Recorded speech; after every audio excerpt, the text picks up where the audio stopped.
Please note, the views shared in this episode do not necessarily reflect those of Audible or In the Room with Peter Bergen.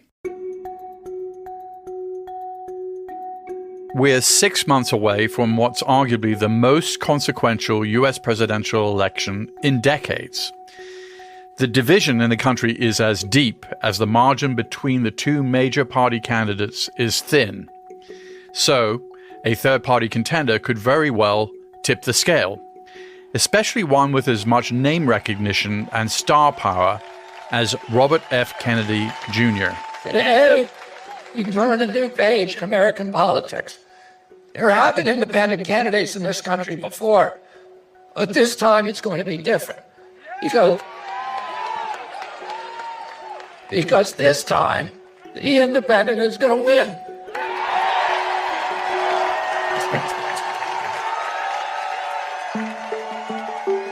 Kennedy has been hovering between 7 and 10% in recent polls.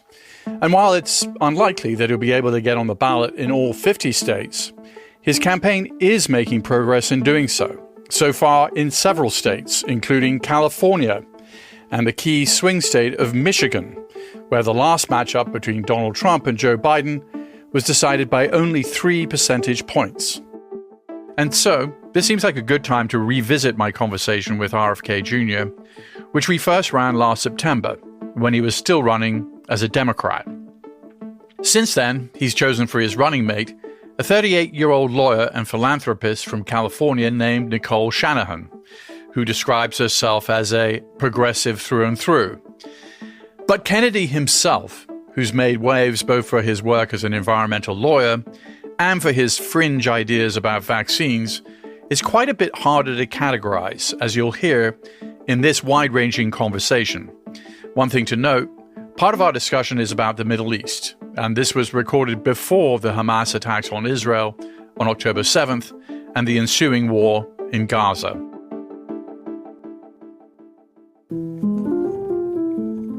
Are there any official explanations of significant events of the last, say, several decades that you do accept? Yeah, I of course. Well, give me an example. Well, I know there's skepticism about the moon landing, for example. You don't share that skepticism? I do not. Okay. But you know what? Why do you not share that skepticism? Well, because I knew the guys who landed on the moon. Okay. So I went skiing with Buzz Aldrin every year. I knew the astronauts. I knew them as honorable men who I talked to about the incident, and that was evidence for me that it happened. That's Robert F. Kennedy Jr. He's challenging Joe Biden in the 2024 Democratic presidential primaries. He was just 14 years old when his father, Robert F. Kennedy, was assassinated while he was campaigning for president in 1968.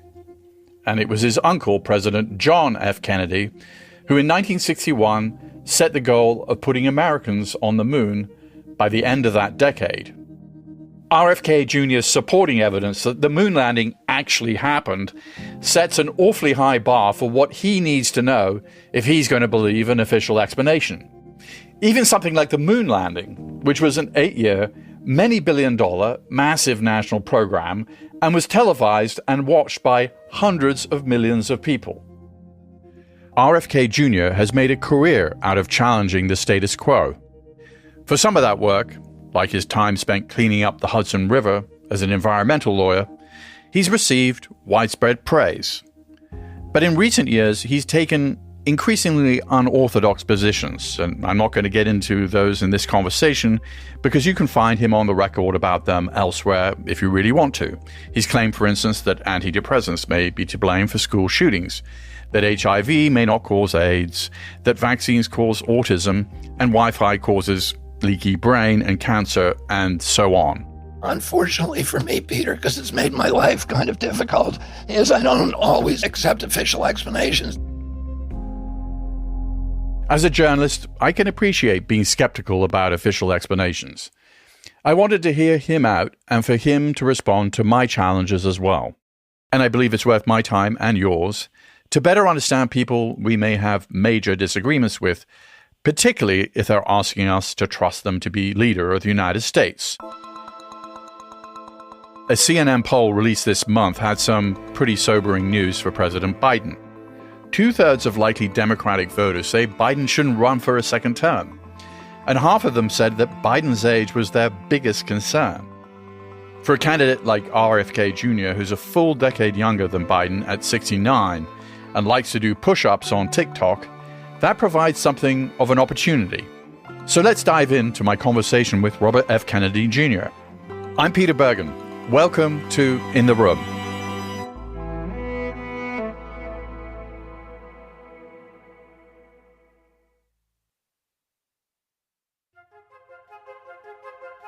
I was struck by something Kennedy said about truth this summer while he was campaigning in New Hampshire. Until we agree on what the truth is, we can't solve the problems.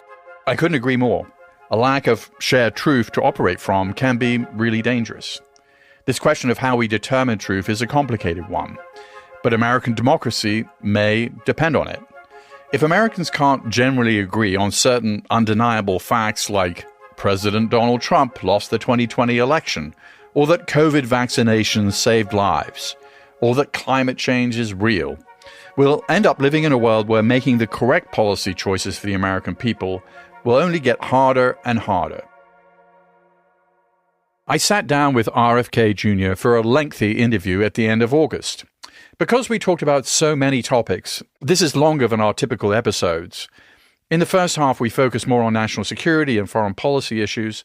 In the second half, we focus on domestic politics. Now, a note about how we handle fact-checking on our show. First of all, every episode is vigorously fact-checked by two different members of our staff. It's common among all of us in the course of a conversation to misspeak in small ways or make rounding errors. If it's a minor error and the meaning and intent are clear, we typically let those slide. For example, you'll hear Kennedy reference the addition of 14 countries to NATO membership after the end of the Cold War. It's actually 15 now, not a big deal. If it's a more significant diversion from verifiable fact, we either don't include that portion of the interview, or I provide context or a correction in narration. Now here's where things get tricky in this day and age. What one person claims as a fact, another may cast doubt on for a variety of reasons. It's a symptom of the growing mistrust of institutions and a vast ocean of misinformation that's instantly available online. For those who do want to access the full breadth of RFK Jr.'s opinions, he's written many books and he has his own podcast. I'd also just like to mention that Kennedy's quite distinctive voice is due to a disorder called spasmodic dysphonia. It means that muscle spasms affect his voice, but don't cause him any discomfort. We started by talking about the war in Ukraine. Kennedy has strong opinions about it that go against his party's leadership. And, even more surprisingly, he has an intense personal connection to the fighting there. He disappeared then. About a week later, we saw a credit card bill from Poland, and then we saw one credit card bill from Ukraine. And then we didn't hear from him again for 3 months. Were you worried? Yeah, I was worried. Kennedy's son, Connor, went to Ukraine last year as a 28-year-old to join up with the International Legionnaires fighting against the Russians. He had no prior military experience. He admired the valor of the Ukrainian people who put up a fight that nobody imagined that they would be able to put up with incredible bravery. He saw Putin as a bully. He saw the invasion as unnecessary, which I agree with. Kennedy may agree, but he also thinks the Biden administration shares much of the blame for the current situation in Ukraine. By the way, his son Connor is home safe and sound now.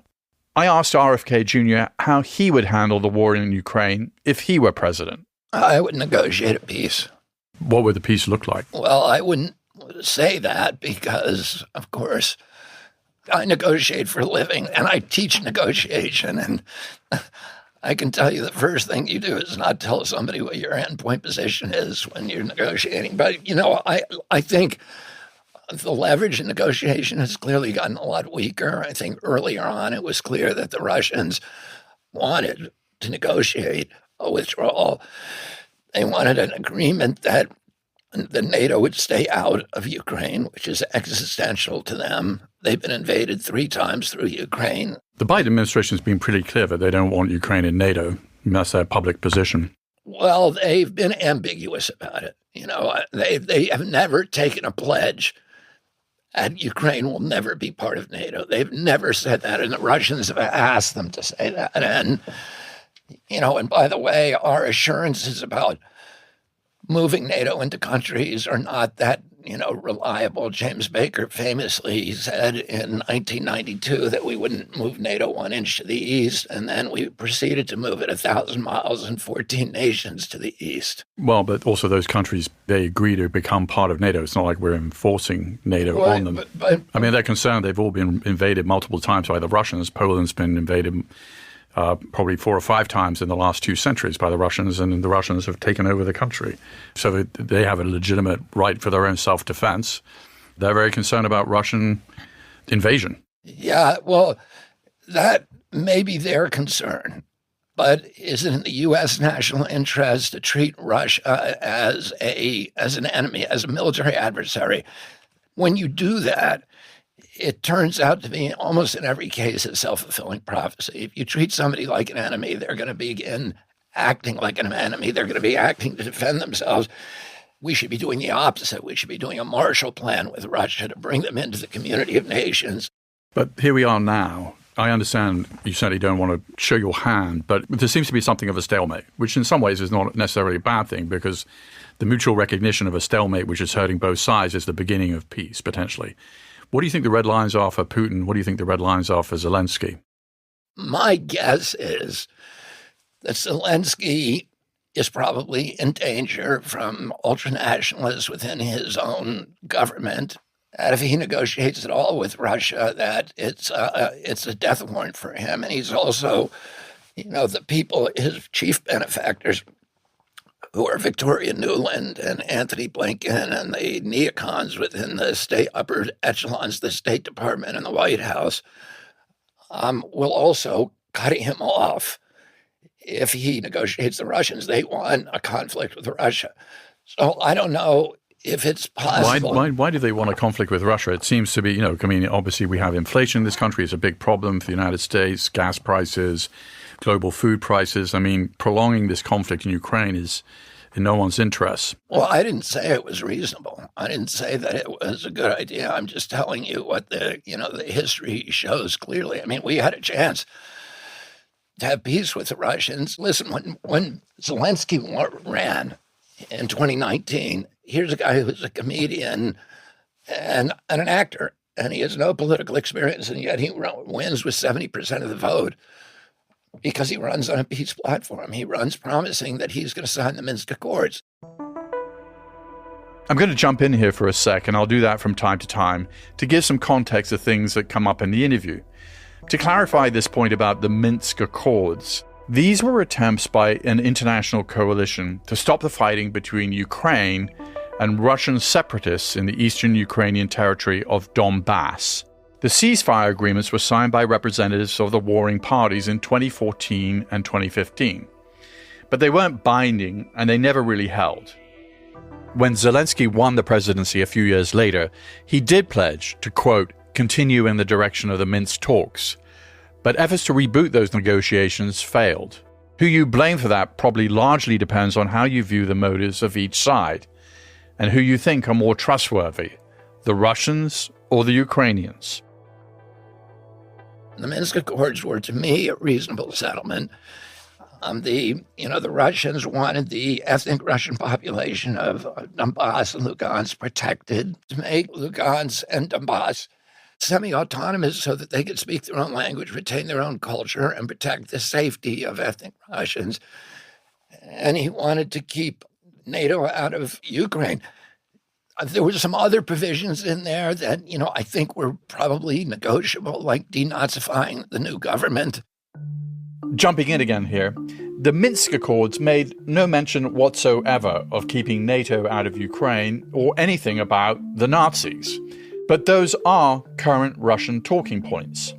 I put that to Kennedy. Denazifying the new government sounds like a Putin talking point. Well, there is a long history, and the Azov Battalion, which, adorns itself with swastikas and has a very clear line. And The new government erected a statue of Stefan Bandera, who was a Nazi, as the national hero. Is Putin fighting Nazis in Ukraine? I'm being an apologist for Putin, and I'm not trying to rationalize what the neocons are doing over there. I think both of them are in error. Putin did not want to take over the country. He wants us back at the negotiating table. But we won't help because we don't want peace. In fact, Lloyd Austin said in 2022, the Secretary of Defense, that our objective in Russia and our objective in the Ukraine is to exhaust the Russian army and degrade its capacity to fight elsewhere in the world. And clearly the neocons believed they could accomplish this through the sanctions. They thought that sanctions would bring down Putin and that the war would bring down Putin. And they failed disastrously in both cases. And by the way, if you needed a reason not to invade Russia, there's two other good ones. One is it has pushed them into a loving embrace with China, which is a foreign policy outcome that is, in my view, catastrophic with the United States. And we're toying at the precipice of a nuclear war with a country that has 1,000 more nuclear weapons than we have. So Putin has threatened the use of tactical nukes in Ukraine. What, if you were commer-in-chief, what would you do? Like I said, I would negotiate a peace. If he went through with this threat, I mean, what you call a threat, we've made the same threats, okay? What you call a threat is him saying if a Russian existence is threatened, that we will use tactical weapons. If any tactical weapons is used, it will almost certainly end up with a full exchange of nuclear weaponry. Well, you've correctly explained Russian nuclear doctrine, which is if it's existential for us, we will use them. Yeah. So now it gets complicated because they've seized Crimea in 2014. They regard that as part of Russia proper. Could you see a scenario where the Ukrainians are attacking Crimean positions and he decides to use a tactical nuclear weapon? And if so, what would you do about it? I don't think he would use it in that case. But, first of all, the Ukrainian army is exhausted. The recent offensive has utterly failed. It devoured the equipment that we gave them. We do not have the capacity to beat Russia in this war. I mean, even if the United States entered the war, it's uncertain what would happen. Well, if the Russians were doing so well, why are they emptying their prisons if their conventional military was doing so well? Why is there so many convicts fighting on their side? Well, I can't answer that. I don't know. It's a very bloody, dangerous war. And there's lots of reasons why you might want to sacrifice populations that were less costly politically. In your view, what would be worse, a second Biden term or a second Trump term? I don't think either of them good, but, I'm worried about Biden because I think he is more likely to get us in a nuclear war. Because? Because I think we're edging up to one. We've got Putin's back to the wall. He's already said that if it's existential, he's going to use a nuclear weapon. Once he uses it, we're going to use all of ours, and that's it. And if you were commander-in-chief and he did follow through with some element you know what? If I'm commander-in-chief, he's not going to do that because he's going to know he's dealing with somebody who's going to settle this war. RFK Jr.'s position that the war in Ukraine is an expensive, bloody proxy war isn't uncommon, especially among Republicans. A CNN poll published in August found 71% of Republicans think the U.S. should not authorize more funding to support Ukraine. Among Democrats, 62% say the U.S. should spend more. As for his assertion that Russia really wants to negotiate, well, this seems like wishful thinking, given Putin's long record of aggression. For instance, ordering the Russian invasion of Chechnya in 1999, the invasion of Georgia in 2008, the invasion of parts of eastern Ukraine in 2014, and sending considerable Russian air power to Syria in 2015 to prop up the dictatorship of Bashar al-Assad, not to mention his almost daily, indiscriminate attacks on Ukrainian civilian targets over the past year and a half. Given all that record, Putin doesn't seem to be in any danger of being nominated for the Nobel Peace Prize anytime soon. And Kennedy's claim he could negotiate a peace with Putin? That's a bold one. It doesn't sound all that different from the claim being made by this guy. I will end that war in one day. It'll take 24 hours. In fact, one thing that's both perplexing and probably also appealing to many people about Kennedy is that he's not easily categorized. On some issues, he echoes Republican talking points. On others, he's solidly on the left. Kennedy mentioned China, and that's one area that both parties find a lot of common ground on. They almost uniformly see it as America's greatest geopolitical threat. So I wanted to talk to him some more about that. As you know, Xi Jinping, the Chinese president, has said the People's Liberation Army needs to prepare for an invasion of Taiwan by 2027. If you were to win the election, you were commander-in-chief in 2027. What would your response be if the Chinese invaded Taiwan? I would not answer that question, and that's our official position on that issue is strategic ambiguity. So, no presidential candidate who, has anything but kind of a sophomoric view of foreign policy is going to answer that question. And when you say strategic ambiguity, just for the listeners, what do you mean? That means that we're not going to say what we would do. We're going to leave that ambiguous. But we're not going to do... In other words, that it's the ambiguity can serve as a deterrent. But we're not going to do nothing. We have freedom of navigation exercises in the South China Sea. We're helping the Taiwanese arm themselves. Surely, if you're looking at it from the Chinese point of view, is... Oh, from the Chinese point of view, I think they feel like we're rattling sabers and that we're pressuring them and that we're making it more likely that they'll invade. Are we making the same mistake with China that you say we've made with Russia, which is sort of turning them into a bigger threat than they are, which is sort of a self-fulfilling prophecy? I think that we're doing exactly that. I think Xi Jinping wants to bury us. He wants to dominate the world. He wants to, be the world's greatest superpower and the wealthiest nation. China does not want to fight us in a hot war. They're doing what they do, which is to project economic power abroad, and they want an economic competition with us. And I, frankly, am not scared of that. I think that we should develop a framework with them for having that competition and that we should compete in every country in the world. You've noticed quite a number of Biden administration senior level, like the Commerce Secretary and others, have been visiting China. So that's a good thing, right? I think it is. I think, a lot of the Republicans are talking about isolating ourselves economically from China, and I think that's a huge mistake. My objective is to protect the middle class in this country, so protect them from unfair competition abroad, do things that are going to help them. But I don't think making an economic war against China is good for anybody. Well, so China announced just last week that their fertility rate is at the lowest it's ever been. They're having this demographic crash. They're having this economic crash. They're having a real estate crash. I mean, so does this change your thinking about China, the Chinese economic miracle, which went on for so long and was also very helpful to the United States in many different ways? It seems to be running out of steam. What do you make of all that? I think it's a huge problem. And what I worry about, Peter, is that when nations get into that kind of economic problems, they're much more likely to go to war because it's a way of distracting domestic politics away from domestic problems and focusing them on an external enemy and also jacking up industry and getting rid of the demographic that's most likely to revolt, which is young men of military age. And they have a huge youth unemployment problem as well. Yeah, they had 21% unemployment, and then they solved that problem, though, by stopping publishing data. Exactly.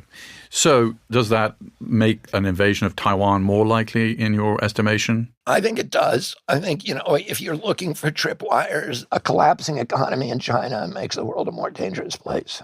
But you still don't want to say anything about what you might do if that happened.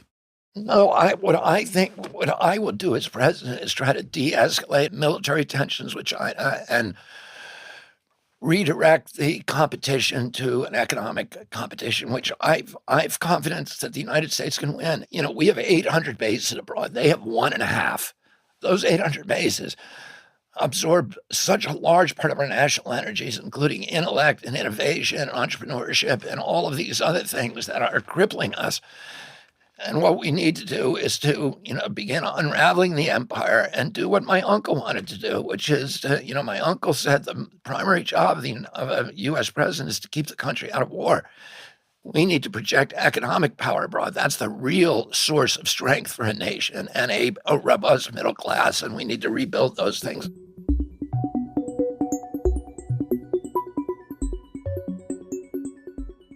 You have your disagreements with Biden. Presumably the withdrawal from Afghanistan, which enabled this Taliban victory, is not one of them.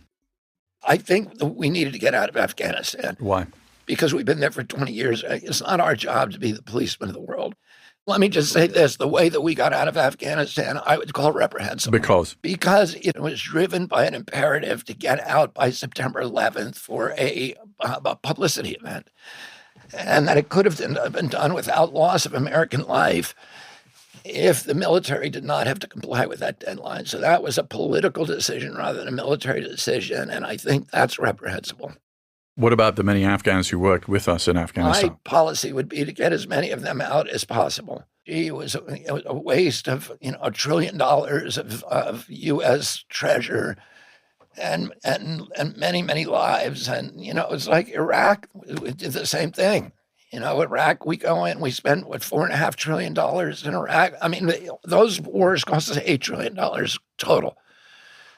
And we got nothing for them. I mean, Iraq is... Well, we weren't attacked in the United States by al-Qaeda again. I mean, there wasn't nothing. But why did al-Qaeda attack us? Al-Qaeda attacked us because we had troops in Saudi Arabia next to Mecca. That's the cost of blowback. Every time we put a troop abroad, we make ourselves a target.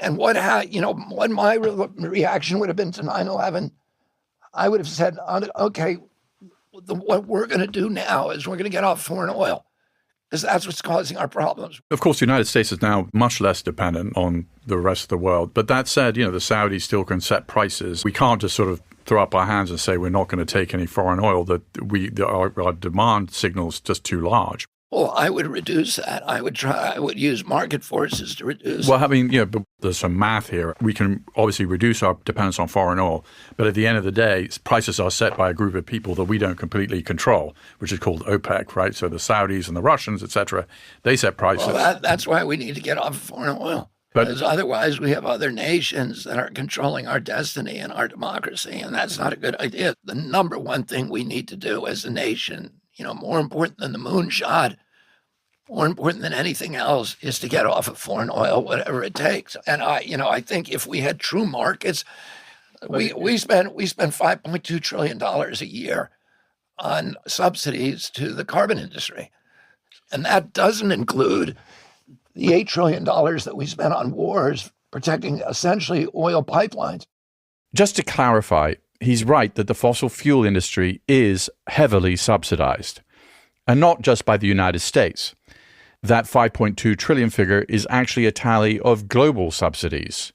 It's a 2017 figure from the IMF, and these global oil subsidies are actually up to $7 trillion now. If those companies were forced to internalize those costs, gasoline would cost its true price, which is about $22 a gallon, and we would be figuring out, using American initiative and our industrial genius, other ways to get around. You mentioned 9/11. The official explanation of 9/11 you buy? Which is what? Al-Qaeda attacked us on 9/11. I don't know what happened on 9/11. I mean, I understand what the official explanation is. I understand that there is dissent. I have not looked into it. I haven't examined it. I'm not a good person to talk to about it. Well, I mean, so there's doubt in your mind that Al-Qaeda was responsible? Well, I don't know. I know that there's strange things that happen that don't seem... What are the strange things? Well, one of the buildings came down that wasn't hit by a plane. So, it wasn't Building 7 or Building 10. That collapsed because two of the world's biggest buildings collapsed on top of it. No, they didn't collapse on top of it. My offices were down there.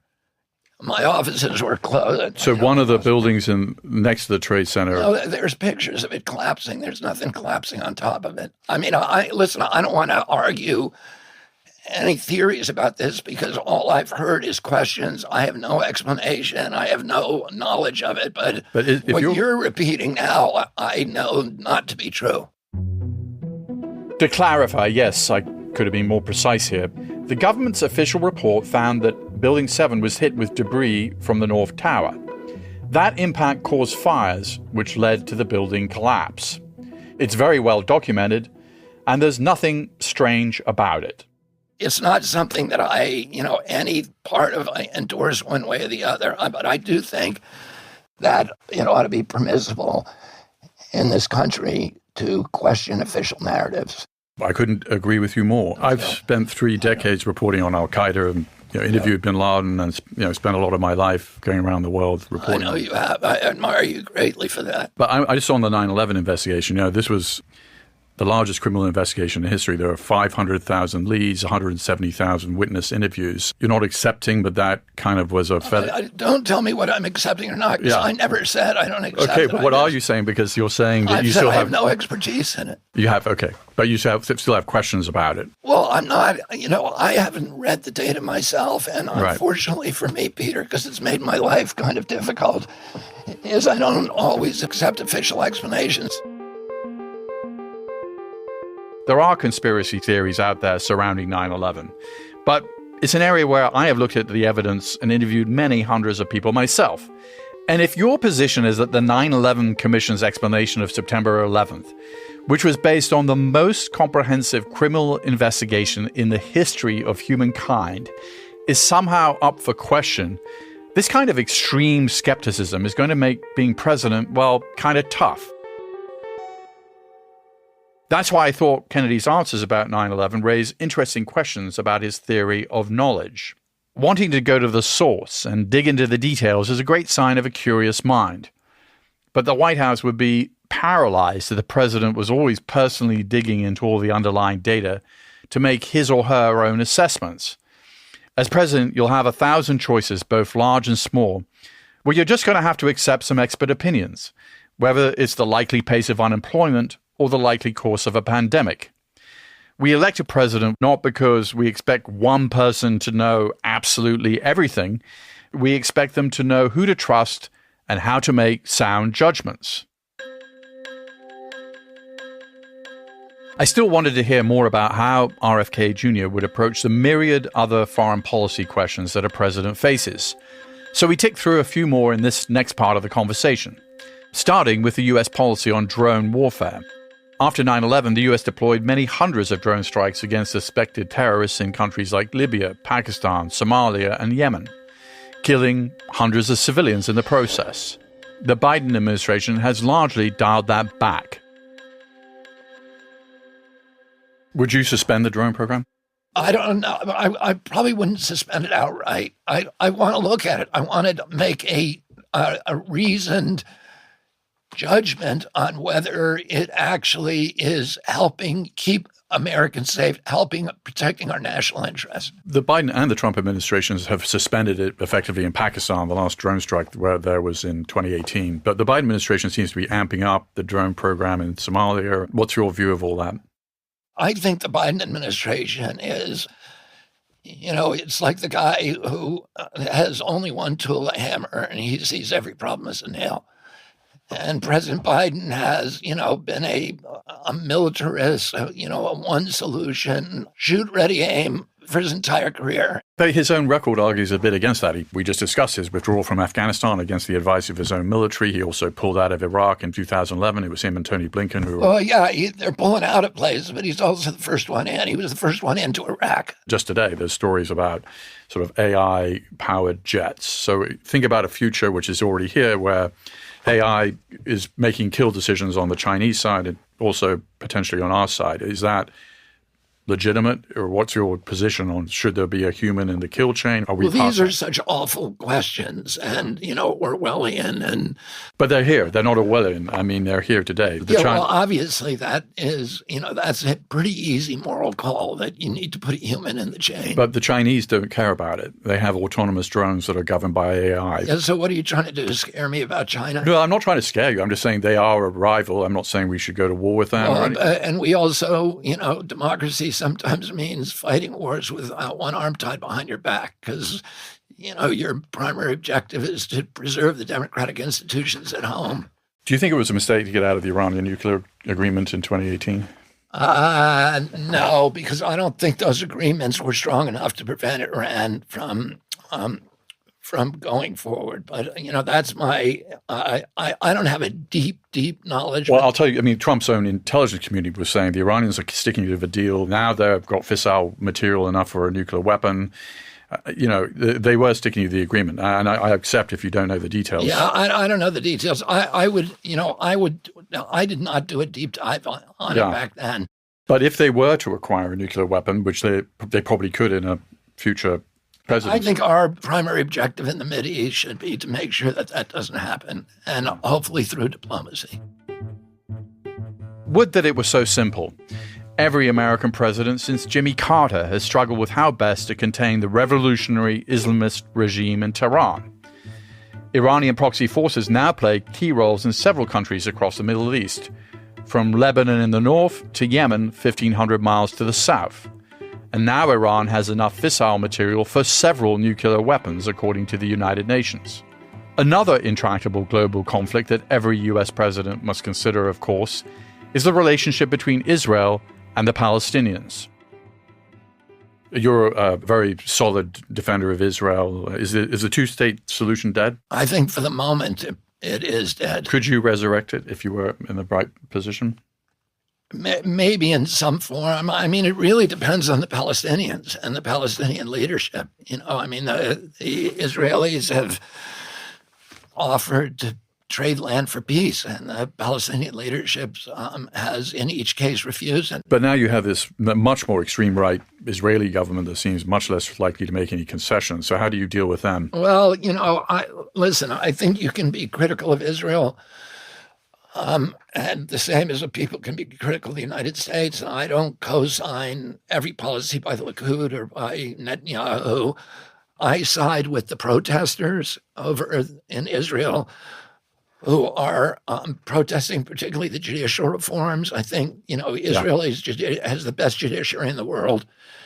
I think people like me who want to make a moral case for Israel, at the best exemplar of that argument is this extraordinary independence of the Israeli Supreme Court and the extraordinary humanity of the Israeli Supreme Court. And so I don't like seeing that threats to that autonomy. You went to Harvard. You're a very well-educated human being. But foreign policy, national security hasn't historically been your area of expertise. I wouldn't say that. Okay. I've been writing about foreign policy and national security since my first article when I was 19 years old, 1973, for the Atlantic Monthly on Chile. And I've written many, many articles. And, in fact, one of the most read articles in Politico, I think in 2016, was my article on the Syrian war. I've written about foreign policy for, 50 years. You seem pretty confident that you could potentially win the presidency. You would be the second American president with no political experience or military experience. The first was Donald Trump. So what prepares you to be commander-in-chief? I would say at this point in history, not being part of that system is actually probably a virtue.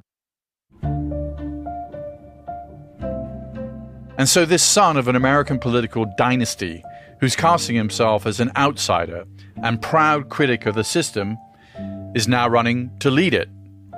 As for his commander-in-chief creds, articles in the Atlantic and Politico don't really seem to cut it. So what of RFK's foreign policy prescriptions? His big idea seems to be neo-isolationism, i.e. pulling back from American empire, which is a position that's now embraced by both much of the left of the Democratic Party and also a lot of Republicans, a large majority of whom think the US should stop funding the Ukraine war.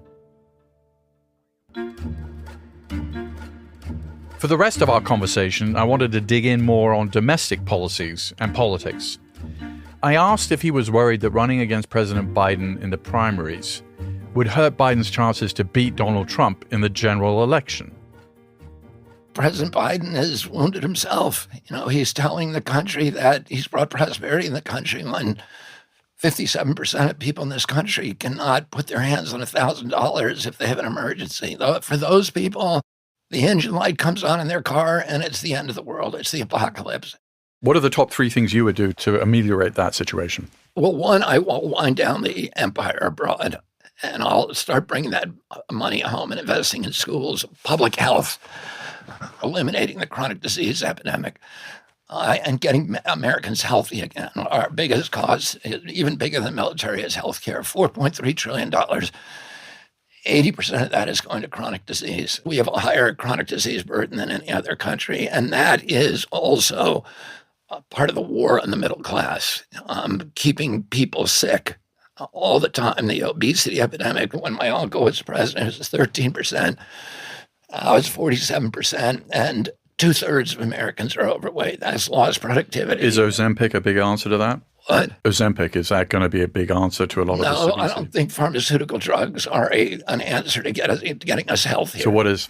Ending the exposures that are causing the chronic disease epidemic. In my first week in office, I'm going to go down to Bethesda, and I'm going to tell the people at NIH, we're going to switch a lot of our focus to figuring out why Americans are the sickest population on Earth. Saying Americans are the sickest people on Earth feels a bit hyperbolic, but by some measurements, it's actually true. According to the U.S. Centers for Disease Control, 6 in 10 Americans have at least one chronic disease. And the health of Americans and the extraordinary costs of American healthcare are important priorities for a president. Kennedy talks often about the toxic soup we swim in by existing in the modern world. In his career as a lawyer, he's taken big swings at corporate polluters. He brokered a major deal to protect New York's water supply, won cases for people who lived in the shadow of Superfund sites, and convinced a jury to make the agricultural giant Monsanto pay millions. In 2001, he was arrested for protesting the U.S. military's bombing exercises in Vieques, Puerto Rico. Environmentalist Robert F. Kennedy Jr. arrested in April, along with more than 80 others, for entering the Vieques bombing range in an effort to halt the naval exercises there. But it's his unwavering skepticism about the safety of vaccines, just Google RFK Jr. and vaccines if you don't know what I'm talking about, that pushed Kennedy outside the mainstream. And his criticisms of the U.S. government's response to the COVID pandemic fueled his rise as the leader of an unlikely coalition. His supporters come from across the political spectrum. Their common denominator appears to be a deep mistrust of corporate and government institutions. This mistrust has led RFK Jr. to other unorthodox beliefs, including some about the CIA's supposed involvement in the assassinations of his father, Robert F. Kennedy, and uncle, President John F. Kennedy. The evidence that the CIA was involved in my uncle's murder is, I think, so insurmountable and so, mountainous and overwhelming that it's beyond any reasonable doubt. It's worth noting that he's an outlier in the Kennedy family for many of these views, and most of his relatives are not publicly supporting his campaign for president, which leaves him in the strange position of being part of the most storied family in American politics, a guy who's gone skiing with Buzz Aldrin and hangs out with Hollywood celebrities, but is also something of a black sheep in Democratic politics. You're something of an outsider, right? And yet at the same time, you come from a very rich family, and you went to Harvard, your dad went to Harvard, and you're the 5th Kennedy to run for presidential office. How do you square that with this sort of outsider effort to become the president of the United States? Well, my father was the same. My father was running against the establishment. He had nobody on his side. He was running against a Democratic president of his own party, like I am. He was running against a war, and he was running against the war machine. I'm in a worse position because I've got the whole pharmaceutical industry and, a lot of other people against me. Will you support President Biden if he wins the nomination? You know what? I'm not going to answer that. I don't have a plan B. I intend to win the nomination, and I'll make up my mind then. How many delegates do you need to win the nomination? Half of them, plus one. You think there's a plausible road to get that number? I do think so. First of all, according to our own polls, I'm much more likely to beat Trump than Biden. Even the hardest line Biden supporter are going to be too uncomfortable with the fact that they don't believe that he can debate. He's going to have to debate Trump. I think he needs to come out and debate because This is a rigorous job, and he needs to show that he's up to it.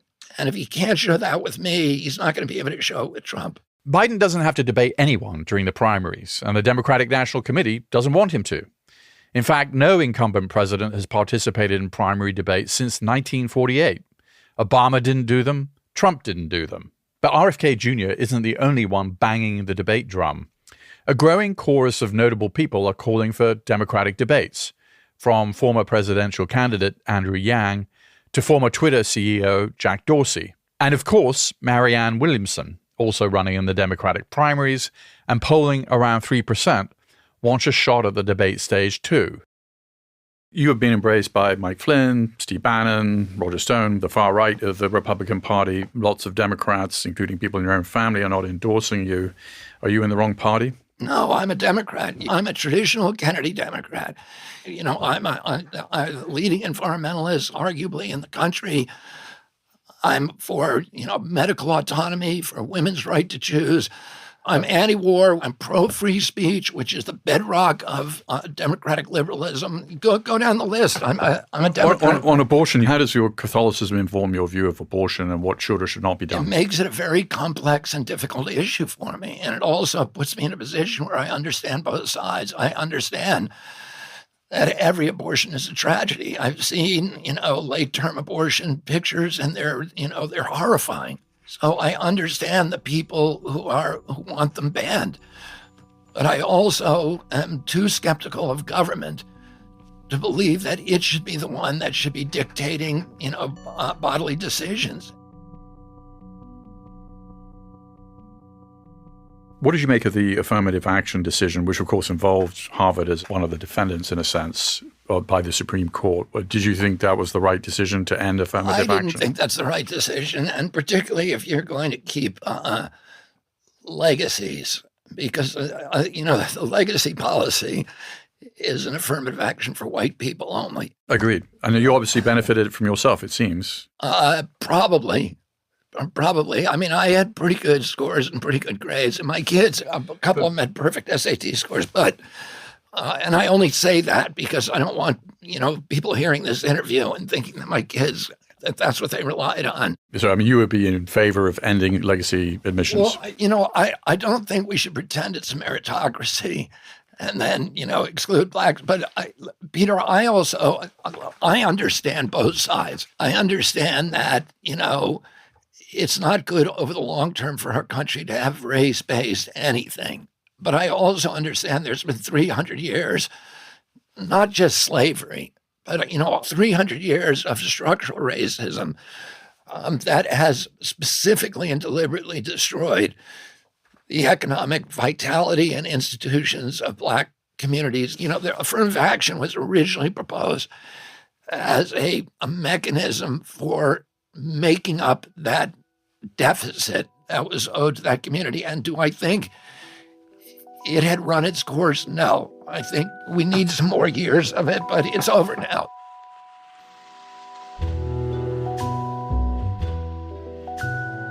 Would you enlarge the court if you were president? I wouldn't enlarge the court. Because? I just think it's a terrible precedent. I'm very much aware of the attempts by FDR to do that and how that was viewed by the American public as, cheating on the rules. And I think that's, then what happens? A conservative Republican comes in after me and enlarges it again, for their agenda. We have to have some respect for democratic institutions. We need to strengthen these institutions and not weaken them or discredit them in the eyes of the American public. In California and San Francisco, there's been some discussion of fairly substantial reparations. And where do you fall on that? Well, I've been trying to get reparations for indigenous people in litigation against big industries and against governments for, to try in one way or another to get reparations for the theft of lands, et cetera. So I understand the moral case for reparations. I think that it's very clear that race-based reparations would be unconstitutional under the 14th Amendment, under the Roberts decision in the Harvard case that you and I just talked about, and earlier decisions too. So there may be arguments for people who are the descendants of slaves in this country that could, that they can make that claim. What I would say is it's a heavy lift, and a lot of Americans would consider it very unfair. But what I think that we need to do, that I think would be embraced for all Americans, is address the structural repair of those communities. We spent $8 trillion on wars, and we've made a decision to spend that money on the war machine. And Martin Luther King understood this. We had to make a choice, either the war on poverty or the war in Vietnam. And we made the wrong choice in every case. Because he grew up in the sort of spotlight that comes with being a Kennedy, the wrong choices RFK Jr. has made in his personal life have been very public. As a young man, he was arrested for marijuana possession and heroin possession. RFK Jr. says he was addicted to heroin for more than a decade, and he's credited 12-step programs for helping him stay sober. Of course, there's another son of a famous political family who's struggled with addiction issues. Does he have any advice for Hunter Biden, President Joe Biden's son? I mean, if he asked me for sobriety advice, I'd take him to a meeting. So, You go every day? Yeah, I go every day. What does it do for you? It keeps me in a posture of surrender. My inclination, like most people, I think, is that, we invite God into our lives when everything's going wrong, when we're getting bombed in the foxhole. And then, when we get out and everything goes right and the cash and prizes begin flowing in, my inclination is to say, thanks God, I got it from here, and then take the wheel of the car and drive it off the cliff again. You cannot live off the laurels of a spiritual awakening. You have to renew it every day. And I don't like going to meetings. I don't enjoy it. I don't want to do it. I do it the same reason I brush my teeth, because I don't want to live with the consequence of what happens if I don't do it. So you had a long career as an environmental lawyer, and you were instrumental in cleaning up the Hudson River, which is one of the sort of great environmental victories in this country. Given where we are on climate change, the hottest year on record, it looks like, what are the specific things you would do to ameliorate the situation? I'll tell you what I would not do. I would not put hundreds of billions of dollars into carbon capture. I think carbon capture is a boondoggle that is actually designed to subsidize the carbon industry. Tell our listeners what carbon capture really means. Carbon capture is, okay, we're going to take dirty industries, we're going to capture their carbon, and then, what they say is we're going to pump it under the ground in deep well injections where it will be frozen, the geology, and it will never escape. And the taxpayers are going to pay for it. So if it's not that, what are the solutions? And we need to focus on habitat protection, environmental protection. Destroying the natural systems destroys the resilience of the planet to climate changes. And the focus exclusively on carbon plays into the hands of these big industries. And what I would say is that the ultimate solution for a very fast transition is to end subsidies to carbon and let the market close those plants, which they will, force them to internalize their costs. I've said, I don't care if you believe in climate change or not. I do. I think it's existential. You don't have to join me. You don't have to ascribe that belief, but you have to care about the fact that every freshwater fish in America is now contaminated with mercury, that the acid rain has destroyed the forest cover on the high peaks of the Appalachians from Georgia to northern Quebec, that our fisheries are being acidified along the coast and they're destroying the shellfish beds. Americans can be united on environmental battles if they're framed properly. This is one of those observations of Kennedy's that makes him something of an enigma to me. Here's a well-reasoned plea to find common ground where there's currently a lot of shouting across the political divide. It seems so at odds with the fringe positions he takes on other issues. I also wanted to ask Kennedy how he'd approach another important issue that falls on any president's plate: immigration and border policies.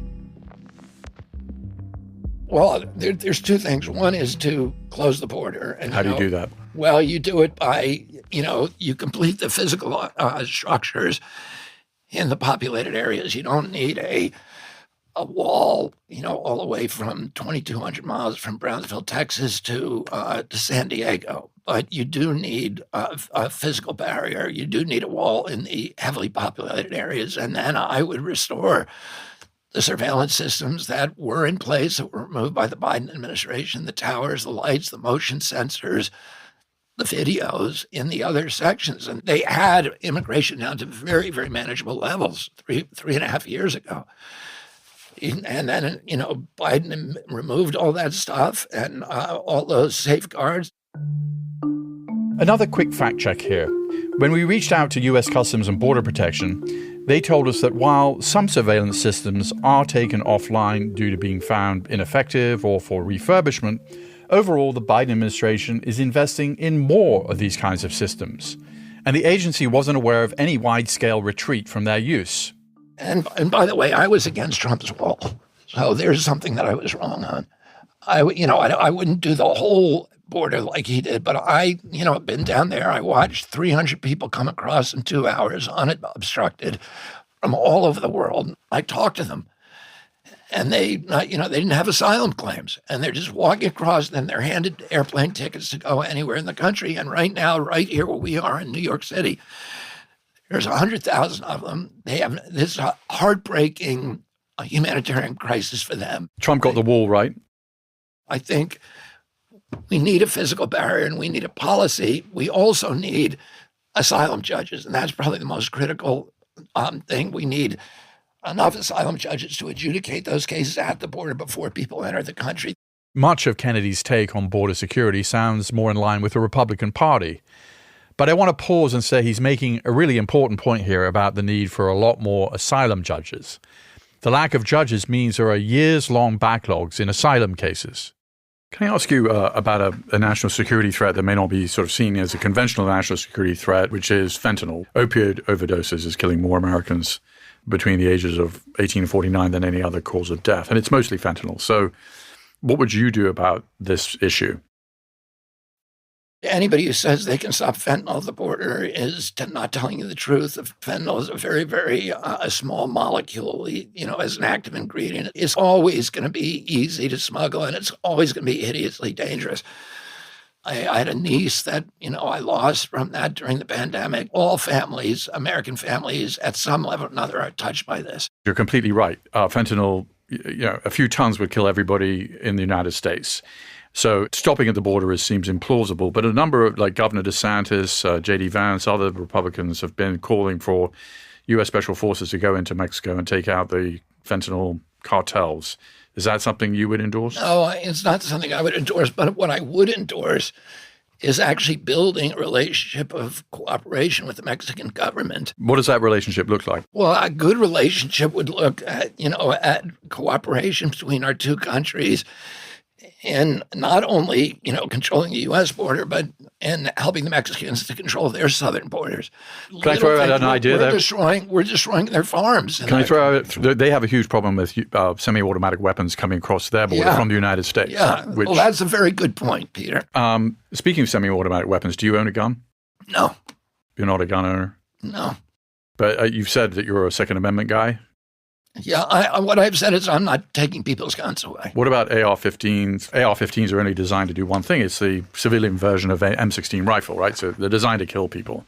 Why should it be so easy to get these weapons? And are there circumstances in which they shouldn't be allowed to be purchased? Well, listen, I think these murders and the school shootings particularly are unacceptable. Listen, my father was killed by a gun. My uncle was killed by guns. So I understand what's happening in this country and the tragedy that people feel. What I've said is that if Congress brings me a bill that both houses have approved of, I will, on AR-15s, that I will sign it. But it's not sign a bill saying that AR-15 shouldn't be sold.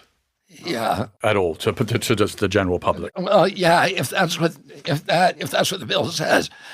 I also understand that there's a gun culture in this country that it feels existential to people if you're taking away their guns, and they're not. But we're not. Look, my in-laws in Louisiana don't hunt deer with AR-15s, right? I mean, they're not concerned that their guns are going to be taken away. But if AR-15s were just in gun ranges and were just in, I understand that. Yeah, I understand that. But there are also people who believe that their AR-15s are protecting them from government overreach. That is the rationale that they believe. Do you think that's a legitimate belief? I wouldn't say one way or the other whether it's legitimate. I think there's a lot of good arguments that they make that I've heard them make for that. I'm trying to focus my campaign on the values that hold people together rather than focusing on the culture war values that keep Americans apart. And right now, we've come out of a 3-year period where we've seen a larger government overreach than at any time in American history. And it was all done on the pretense that there's a pandemic. But there is no pandemic exception in the United States Constitution. And the people who wrote that Constitution were very aware of the dangers of epidemics, and yet they did not include an epidemic exception in the United States Constitution. More Americans died of COVID than died in every war since the American Revolution. Well, first of all, I would not agree with that. 1.2 million at least have died from COVID. Well, but I'm not saying that COVID was not killing people at all. COVID was an epidemic, and it was killing people. A global pandemic. We had epidemics before, and we didn't ban the Constitution. So in the next pandemic, which is inevitable, what would your policies be? Well, first of all, I don't think the next pandemic is. I think this ideology that we're going to have a pandemic every 2 years is. Well, I'm not suggesting that, but I mean. Well, yeah, but that's what we're being told, that it's right around the corner. What I would do is number one, I would begin eliminating the most likely causes of epidemics, which is, number one, gain of function studies all over the world.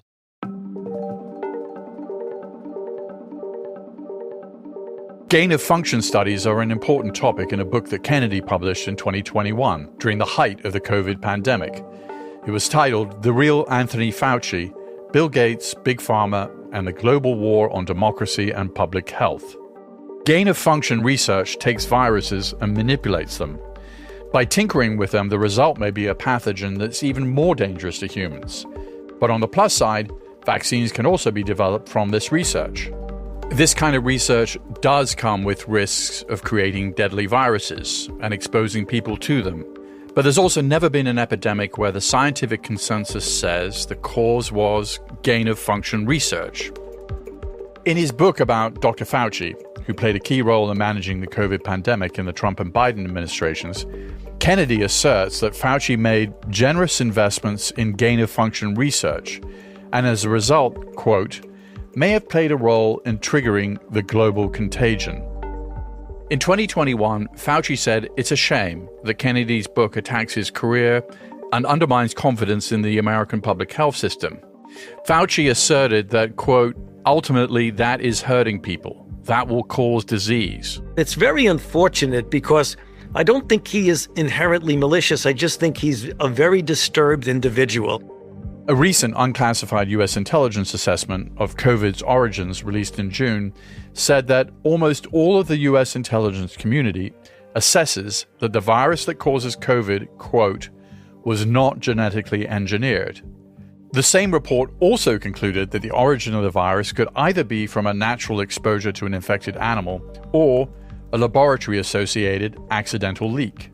So, in short, there is no definitive answer about the origins of COVID, and we may never know for sure. I read the part of Kennedy's Fauci book that focused on COVID, and I had some questions for him about it. Were you surprised by how well your book, The Real Anthony Fauci, did? I think it sold 1 million copies. I was surprised in light of the fact that it was so heavily censored. Well, if it was sold 1 million copies, how was it censored? There was no review in any mainstream paper. It was silenced. Even when the New York Times and the Washington Post did very, very critical articles about me, they said he's written a book, but they wouldn't mention the book. So the name of the book. And then Elizabeth Warren wrote a letter to Amazon asking them to censor the book, and Amazon responded to that by removing reviews and by downgrading it in a number of ways. So it was. I bought it on Amazon. Yeah, you can buy it. You can Yeah. still buy it.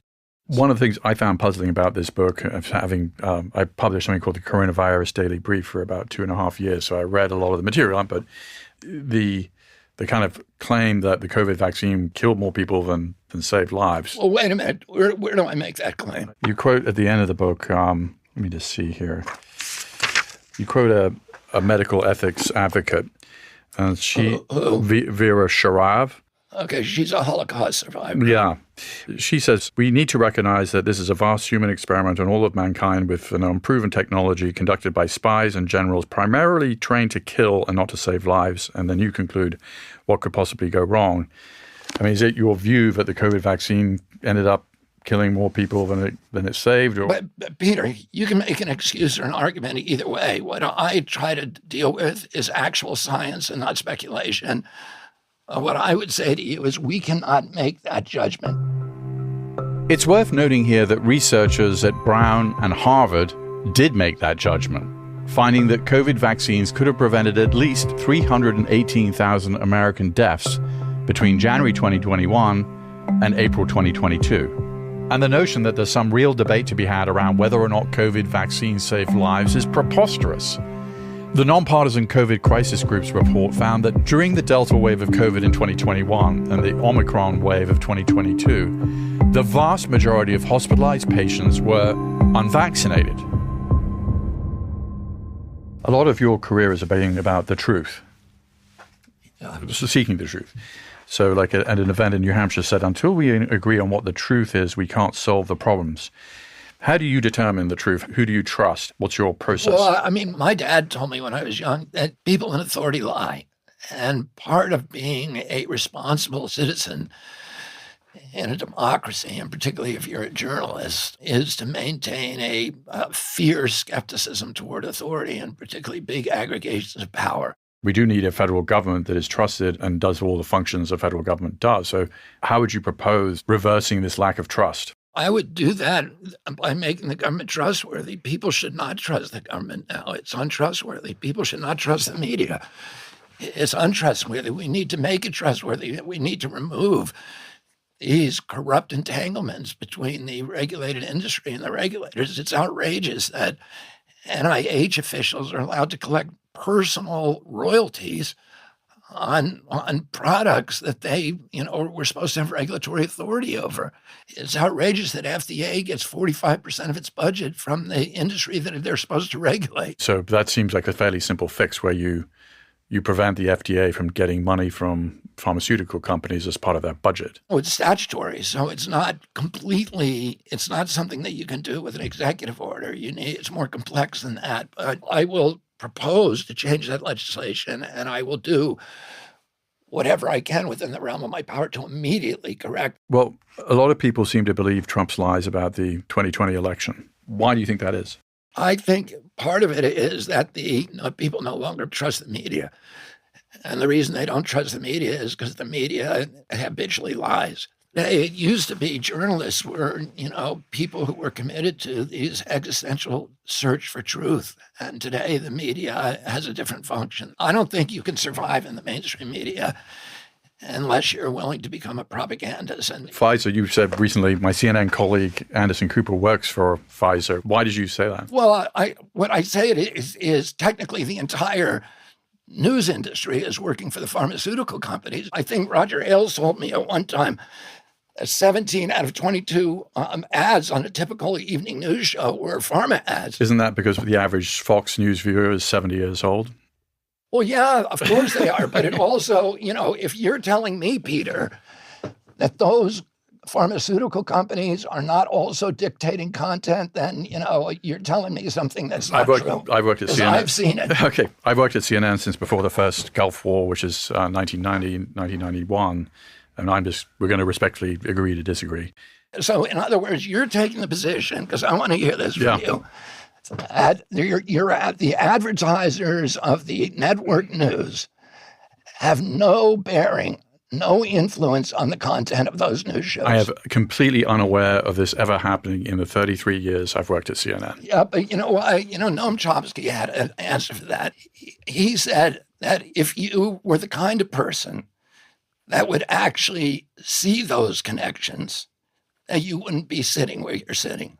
Well, without getting into personalities, obviously journalism is a first draft of history, and journalists make mistakes just like everybody else. But in general, the idea that every media organization is somehow taking direction from the pharmaceutical companies, I don't think that is true. All right. Well, you and I will differ from that. Are you telling me that you could have this conversation with me on CNN? Well, I'm not an anchor on CNN. Yeah. Okay. Well, I'm telling you that you could not. They haven't booked you? No, of course not. At all? No. You were on Smerconish. Smerconish booked me on very, very narrowly. And that's it. That's the exception. And he's a CNN anchor. Yeah, but he's the exception.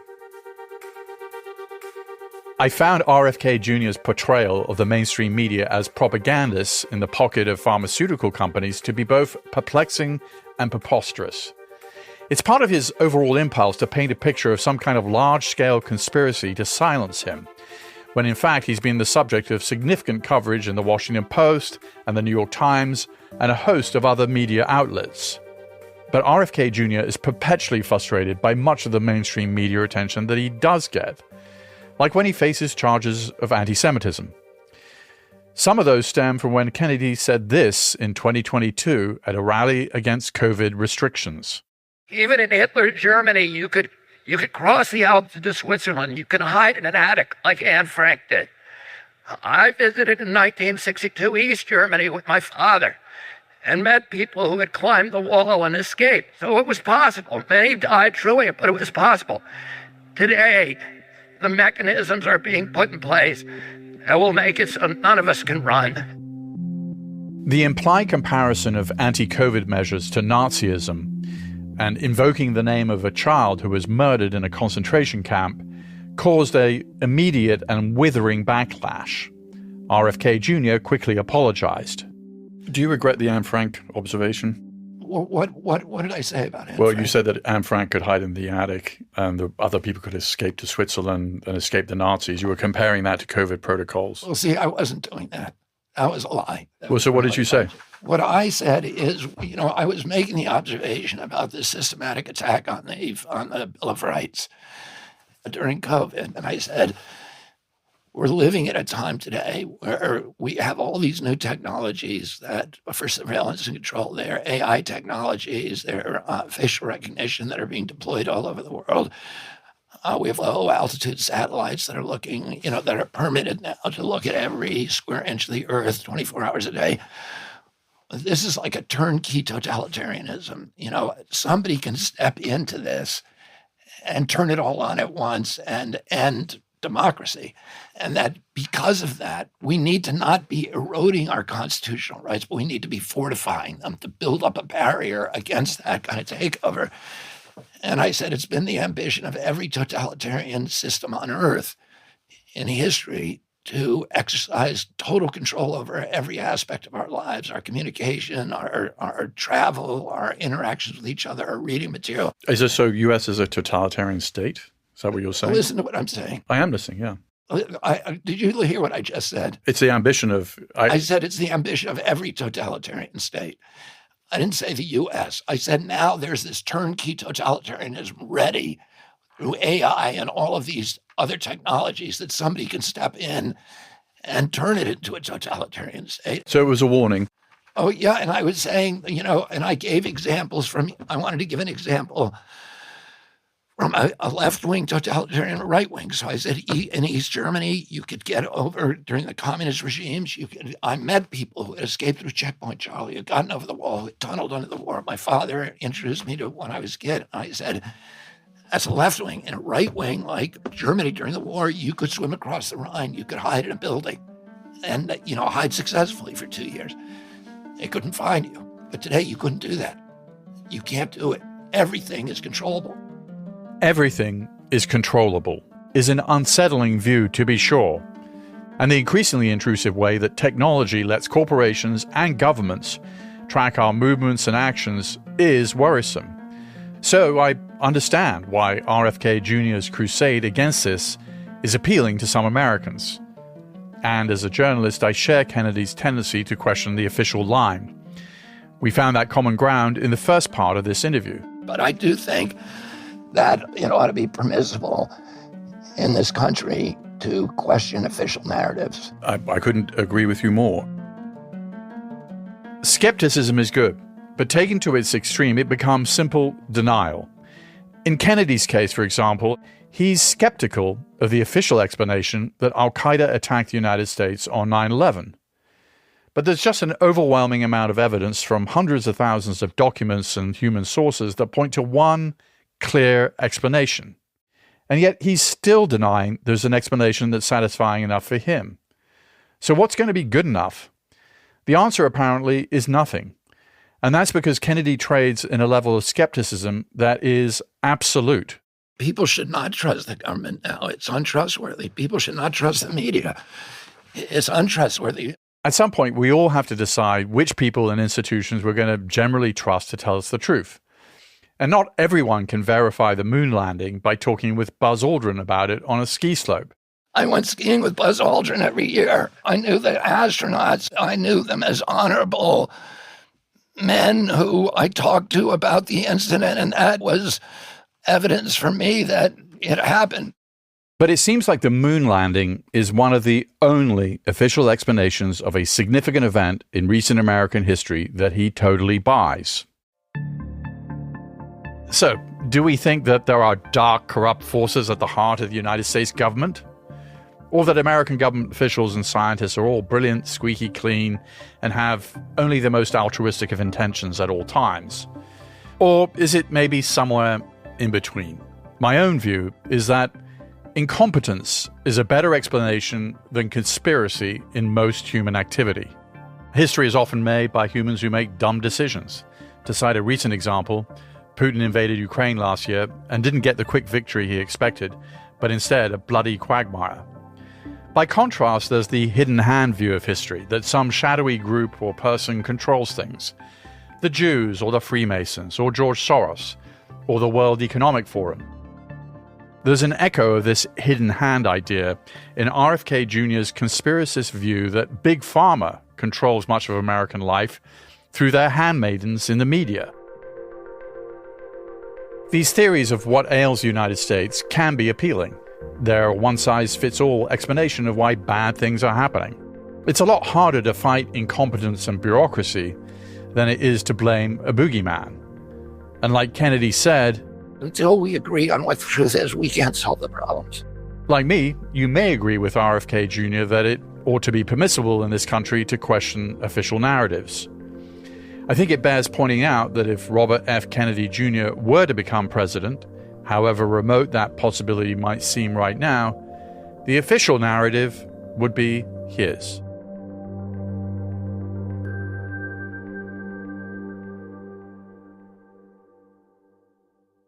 If you're interested in learning some more about the findings of the nonpartisan COVID crisis group, take a listen to our episode 17, What If There Were a 9/11 Commission for COVID? And for more of my recommendations, please go to audible.com/news. In the Room with Peter Bergen is an Audible original, produced by Audible Studios and Fresh Produce Media. This episode was produced by Trisha Bobita with help from Luke Cregan. Our executive producer is Alison Craiglow. Katie McMurran is our technical director. Our staff also includes Alexandra Salomon, Eric German, Laura Tillman, Holly DeMuth, Nathan Ray, Sandy Malera, and JP Swenson. Our theme music is by Joel Picard. Our executive producers for Fresh Produce Media are Colin Moore and Jason Ross. Our head of development is Julian Ambler. Our head of production is Eleanor Bavietz. Maureen Traynor is our head of operations. Our production manager is Herminio Ochoa. Our production coordinator is Henry Koch. And our delivery coordinator is Ana Paula Martinez. Audible's chief content officer is Rachel Giazza. Head of content acquisition and development and partnerships, Pat Shah. Audible executive producer, Lara Regan Kleinschmidt. Special thanks to Marlon Calby, Allison Weber, and Vanessa Harris. Copyright 2024 by Audible Originals, LLC. Sound recording copyright 2024 by Audible Originals, LLC.